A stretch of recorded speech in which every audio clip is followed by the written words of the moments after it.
I normally leave videos like this CNBC video to others like Stephen Mark Ryan, but this one got me particularly hot under the collar. The upshot of videos like this one is that people could needlessly die on our roads, and this means that the piece comes close to the yelling fire in a crowded movie theater exemption to the Second Amendment in the United States. So it's time for commentators like me to stop being nice and start being angry! Ooh, sorry, Jordan.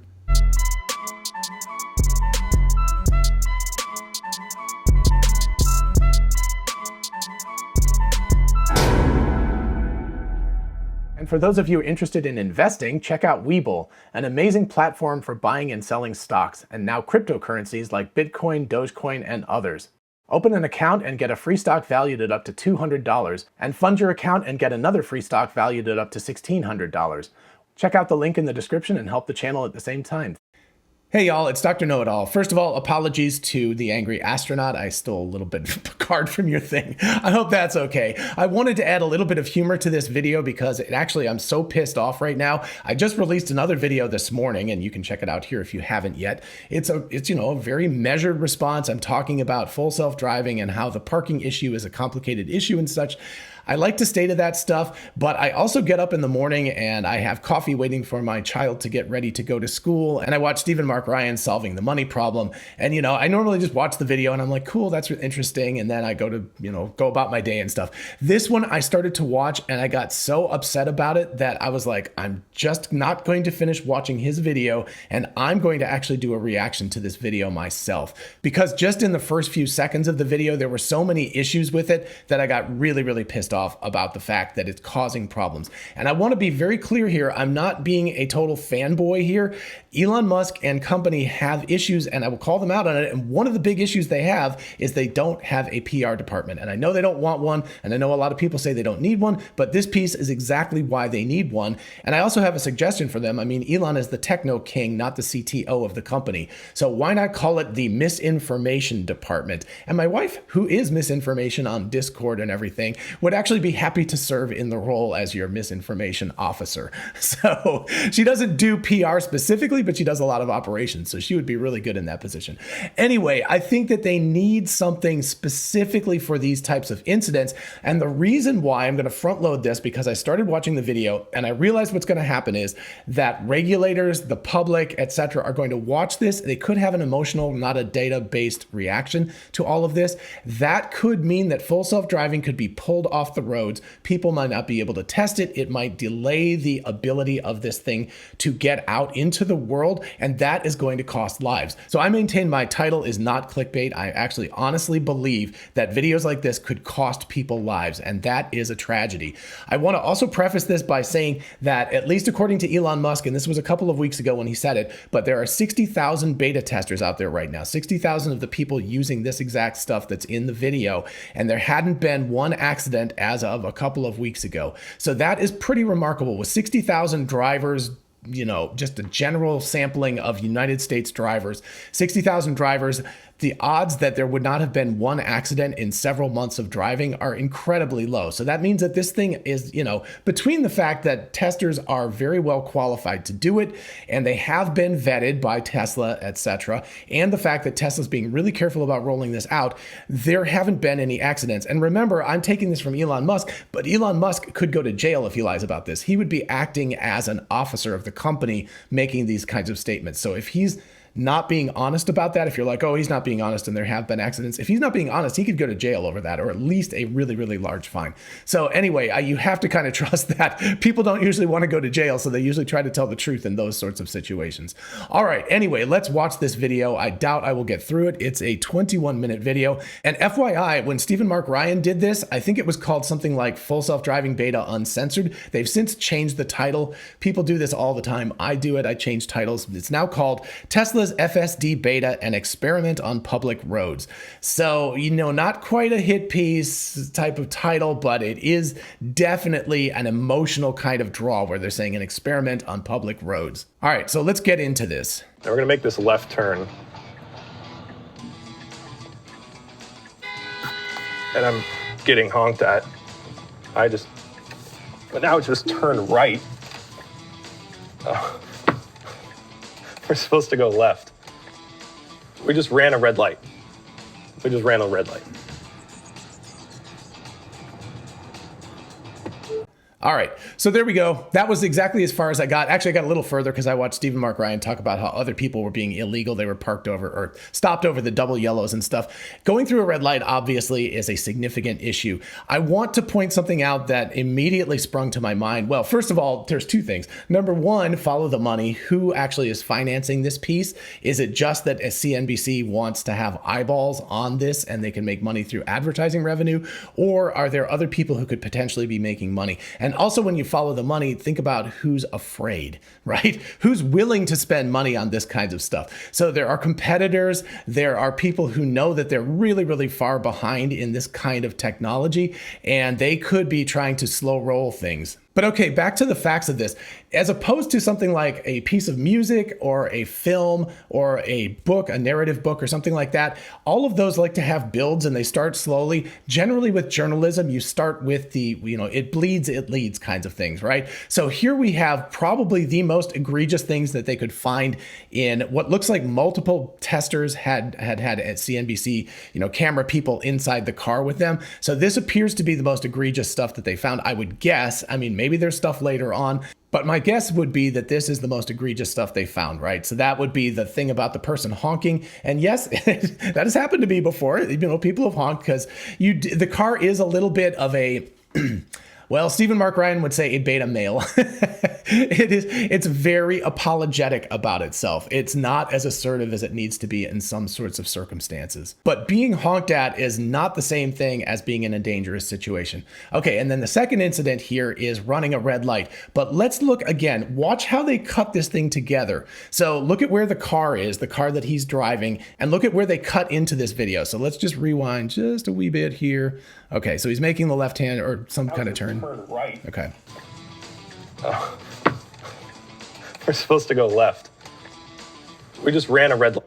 Notice that we cut into this. I'm going to try to stop this on the frame right there. We cut into this where we can see that the car is already moving. We don't know that the frame before this, and I'm going to, guess. We'll see if we get context later on in this video about this, but I'm going to guess that this light was green one frame before they cut into it. You can see that the car is already into the intersection here, right? These are the white lines. You can see that it's definitely already into the intersection. This car is already going through. This car is turning, et cetera, et cetera. So this car, again, I don't know. Maybe this thing was red and the car just went right on through. But if so, why would they not have contextualized this? So anyway, my guess is that they cut this. The frame after this thing was yellow, right? So it was green, it went yellow. The car was moving through the intersection. You can see that it was not stopped. It's actually driving.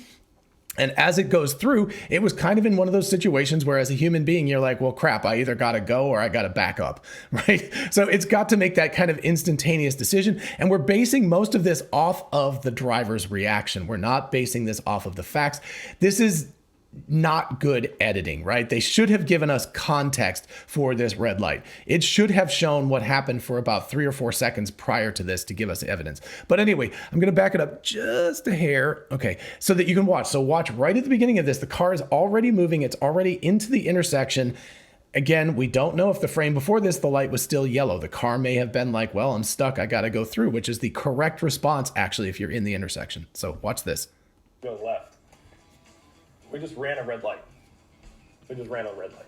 Okay, so all the rest of this is just his reaction to saying, oh, we just ran a red light, right? So anyway, that we don't have the context that we need to be able to do this. And by the way, the link to this video is in the description. I know the audio is not great quality. Normally I go and feed the original audio in, but I'm not going to give this video a ton of extra credit.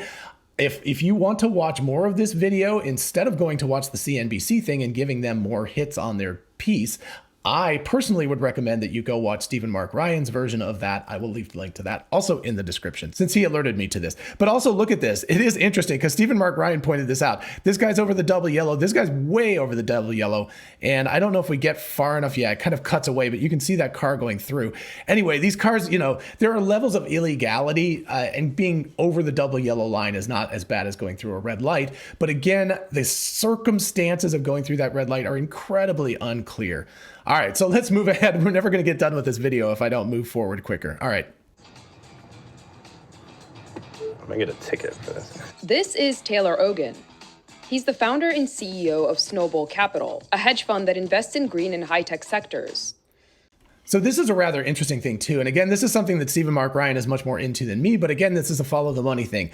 Why do they give this guy a full page ad? I mean, this is like this takes up the whole screen and it's on there for quite a while they talk about it, right? So it's possible that this person might have actually suggested and given footage for this or said, hey, come drive with me and I'll show you some bad problems, etc. CNBC says that he's a really big fan of Tesla, and admittedly, he's got 10.8.1, the version of the software, and he's driving it. So clearly he's gone through all of the vetting process and so forth. But it is really interesting that we get this gigantic thing, right? It's not just a little, what do they call that, chyrons? It's not a little chyron at the bottom that gives his name and the company he works for. This is a full page thing. So that seems highly suspicious to me. Ogan is a self-proclaimed Tesla fan and says that he's owned the stock since the company went public. Recently, he invited CNBC to ride along with him in his 2020 Tesla Model Y, as he tested out Tesla's FSD Beta 10.8.1 software in Brooklyn, New York. Jeez. I don't know if you realize what just happened, but okay. So again, I happen to be a beta tester, so I can actually speak to this. Teslas do come very, very close to human standards to other vehicles when they're passing them. I've never had a problem with it. It makes me uncomfortable. I have gotten used to it. But again, if you watch that, if you go back and just, rewind just a wee bit here, let's see if we can find the spot. Right, he's passing right there. So there is plenty of space here. There's a couple of feet between this, not quite a meter, maybe 2 feet, something like that, 2/3 of a meter, something like that.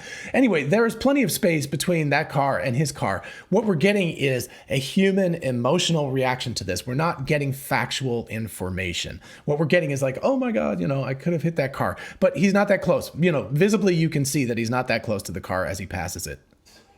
I don't know if you realize what just happened, but that's the closest thing I've ever seen.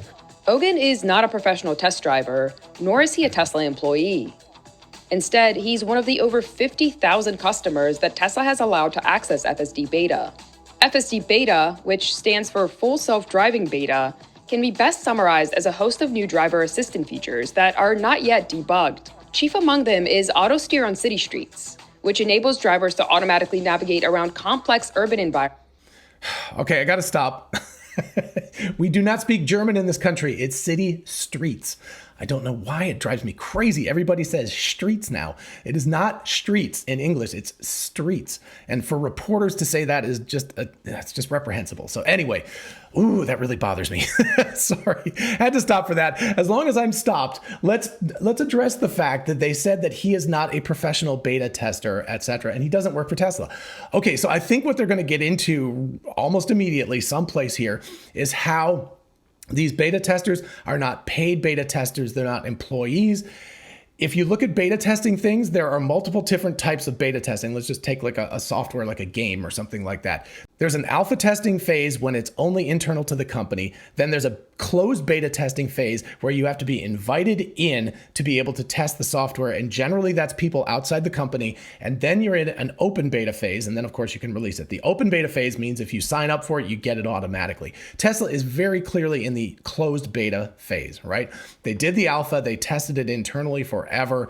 And now they're in the open beta where they have invitations to people specifically. And Tesla has gone to extreme lengths. Believe me, I had to drive like a uptight grandmother for I think about 5 weeks, 6 weeks, something like that, in order to get the beta. I had to prove that I could drive in a very, very careful manner and not have bad incidents happen. So they have vetted these people. Yes, they're not Tesla employees, but they roll this out to Tesla employees first. The first people, like 10.10.1, just came out, and it's now being utilized by Tesla employees. I expect in the next several days, if things go well, that I will get 10.10.1. But anyway, it goes to the employees first, the people who are paid by Tesla.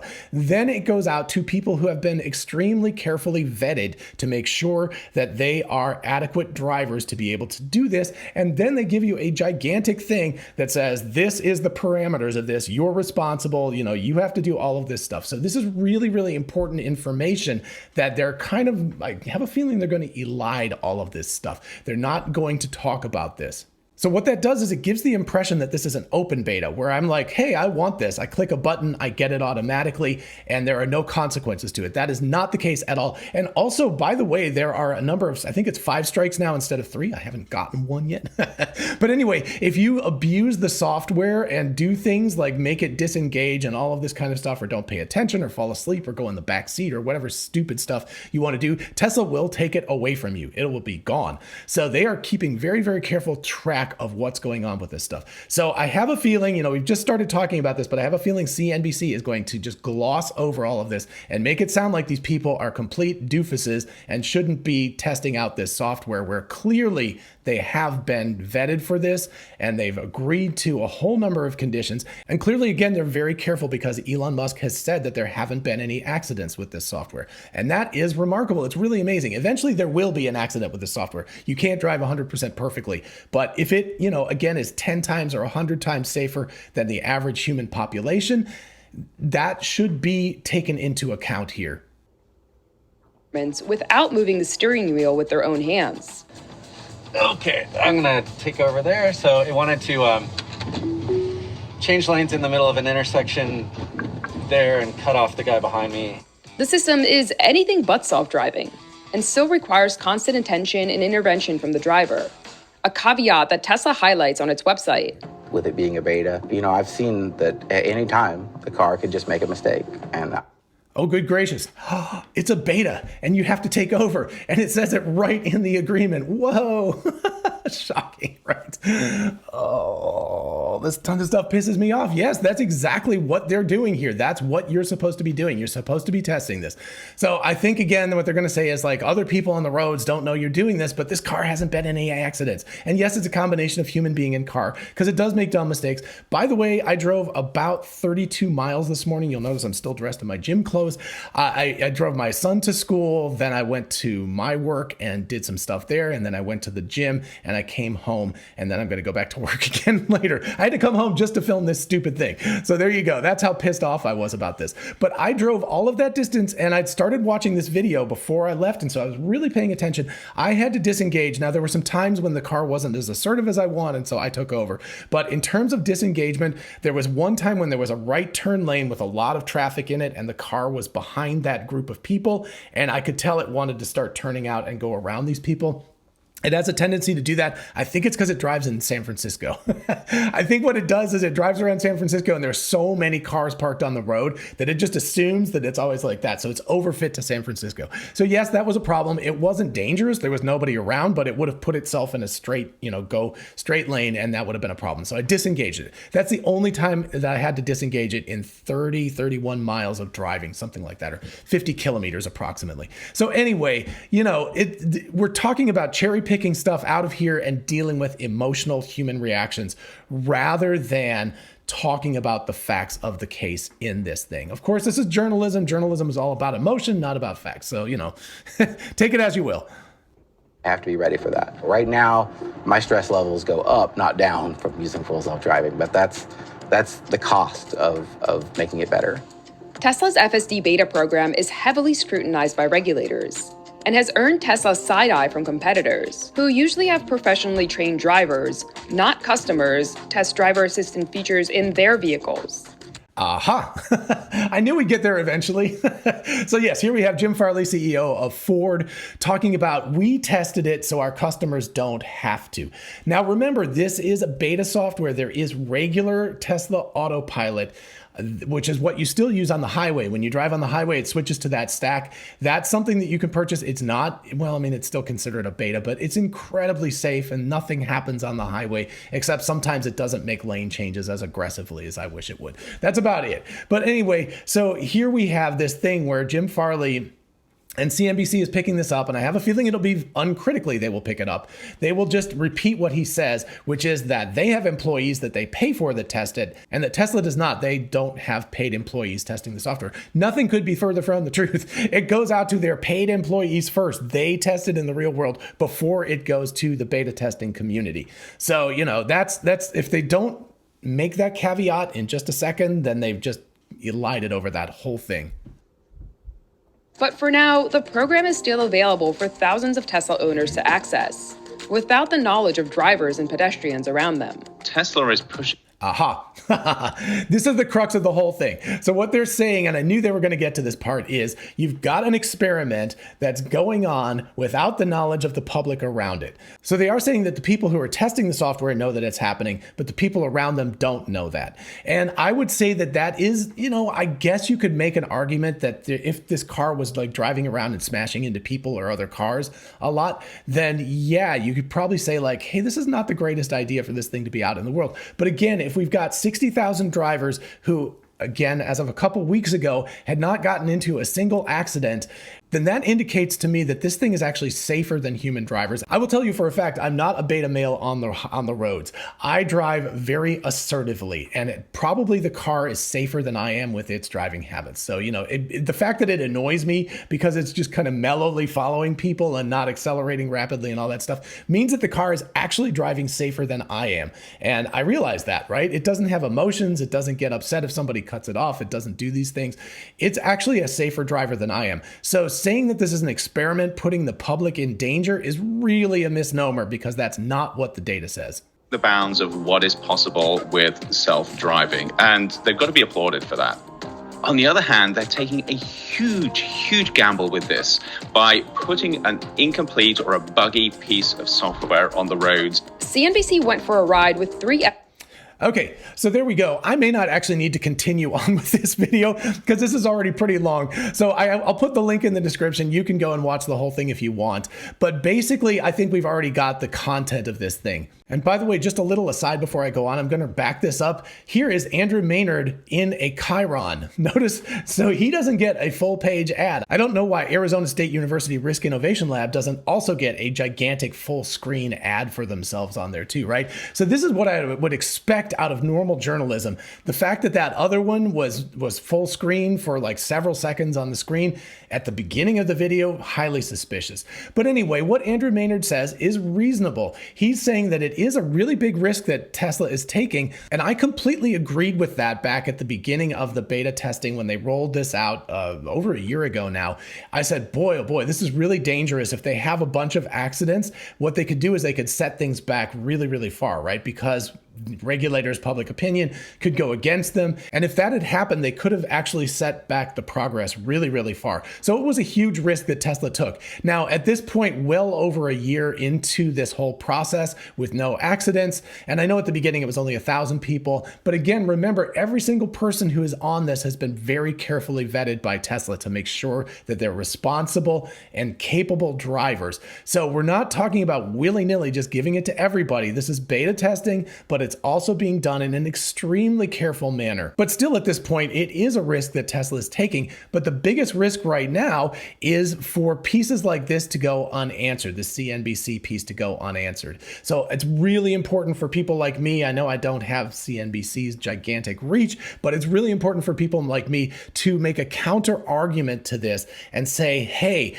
this is actually safer than human drivers. There are a lot of things that are very appealing about it. Yes, it's still a beta. Yes, it makes mistakes. That's the whole point of this. That's why you have to do testing. You need tons and tons and tons of miles to make this work. Neural networks, which is what full self-driving is based on right now, takes a ridiculous amount of data to make this work. And so that's why it's necessary that there are so many of us out there testing it. Because as opposed to Waymo and GM Cruise that only operate in Phoenix and San Francisco, respectively, they have a really tiny little sandbox that they work in. Tesla is trying to solve full self-driving, like the whole thing, which means that they need people driving in all sorts of ridiculous places, all sorts of crazy conditions. I drove down the street in my city that I consider the most stressful street to drive on in the whole thing because it's super narrow. There's a lot of ridiculous traffic. There's people turning all sorts of directions.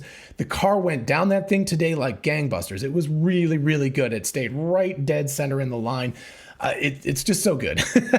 I can't even tell you how comfortable it feels driving in this thing now. And part of this, again, is just getting used to it. Because when I had the beta originally, it freaked me out as well. I was like, oh gosh, this thing's going to crash into stuff. It's coming really close for my comfort. So part of this is as I've gotten used to it, I've become more used to what the beta does that's a little bit different than human beings, but it's fine. It's not unsafe in almost all circumstances.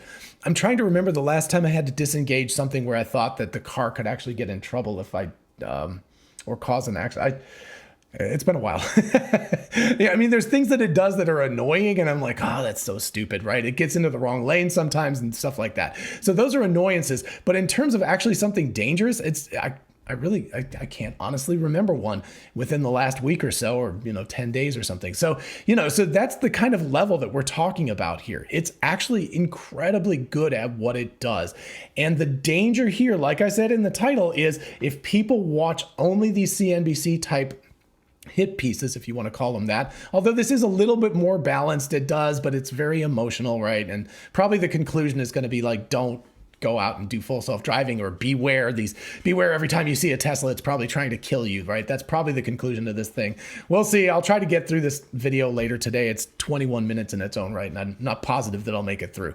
But anyway, that's probably what the conclusion of this is going to be. And if people buy that, and if TSLA and other governmental entities around the world start to also follow in that and take this away so that Tesla can't keep collecting this data, that is all to the bad. Because what we're trying to do is get to full self-driving, even if it's just ADAS, even if it's only automated driver assistance systems, and it works super, super well and better than most things on the market today, and Tesla can license this to other people, or people just driving Teslas can do this, that's going to make the world a safer place, right? This is not an all or nothing kind of thing. You don't have to reach level 5 autonomy and it has to be perfect and nobody ever touches the wheel again. If this thing is safer than human drivers, even if it's in combination with human drivers, that means it needs to be being tested. It needs to be on the road. It needs to be saving lives. If governmental regulators take away our ability to drive this software and make it better as fast as possible, then videos like this CNBC one are actually potentially killing people.